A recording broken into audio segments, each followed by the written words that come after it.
I love new cars. That's my specialty. And as you know, I test drive everything, from the cheapest to the most expensive, with even an RV thrown in between.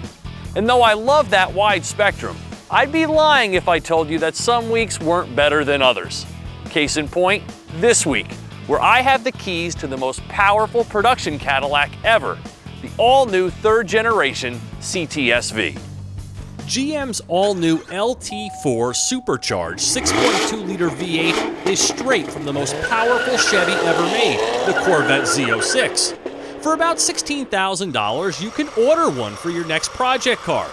Or for 70 grand more, get one already installed in a car with 4 doors that's as fast as a Stingray. Here in the CTS-V, it produces 640 horsepower, 630 pound-feet of torque, and a supercharged soundtrack for the ages. And before you decry the lack of a manual transmission, you should know that the new 8-speed auto is incredibly quick and smart, with the optional use of magnesium paddle shifters, small steps between gears, and performance algorithm shifting that puts it performance-wise on par with some of the dual-clutch gearboxes in its class, while preserving a classic smoothness the others can't match. I'll take a supercharged engine over a turbo in a car like this any day, where its power is omnipresent regardless of RPM. But understand that this isn't a smaller Charger Hellcat. Once you get past the powertrain similarities, the differences are quite pronounced. The CTS-V is a handling machine, thoroughly fortified and suspended by track-capable driving components, all tuned for greater connectedness, solidity, and reduced body motions. It takes the on-demand power delivery of the brutally quick supercharger and melds it with the engineering precision you thought was only available in Europe. Well, guess what? Cadillac is serious about building no-excuses world-class performance cars, and the CTS-V is your reward for their toils. If you've ever driven a V-Series before, then you likely remember the feeling of suede in your hands and the form-fitting Recaro seats. But this CTS-V takes Cadillac's luxury performance game to an entirely new level. As the driver, you can sense how muscular and ripped it is. There's a palpable tension here. This car wants to be pushed to the limits, gripping every bit of pavement like it's a matter of life or death.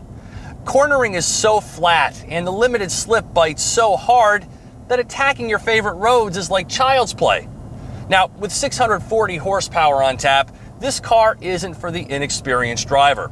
But with the extra wide Michelins and MRC dampers, it remains poised under pressure.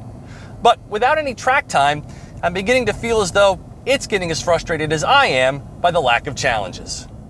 The CTS-V can be your everyday car. A bit louder, mind you, but it's that accommodating, luxurious, and comfortable.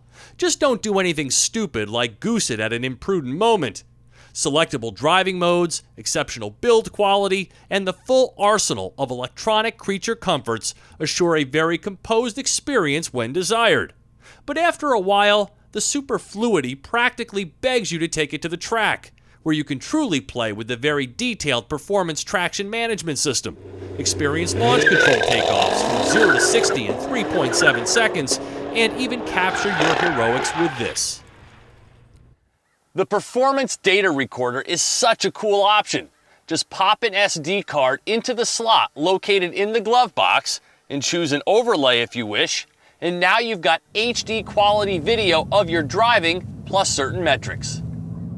The CTS-V is a midsize with true seating for 4 and a workable trunk.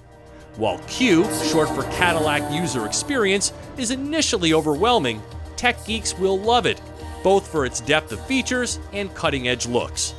Apple CarPlay is here, a built-in 4G Wi-Fi hotspot, OnStar, wireless phone charging, automatic parallel and perpendicular parking, heads-up display, a curb view camera to help protect the front splitter, and much, much more. It's a tech dream world, and these optional Recaro seats with a multitude of adjustments are a perfect fit. Because it's a thirsty beast netting 14 mpg city on premium, there's a $1,000 gas guzzler tax. And with other optional equipment, MSRP of my car is an earnest $91,885. But when you see the carbon fiber hood, feel the exactness of the steering, press the firm brake pedal, and experience nearly 1G of grip from the Super Sport tires, that price not only makes sense, it starts to look like a bargain. For TestDriveNow.com, I'm Steve Hammes.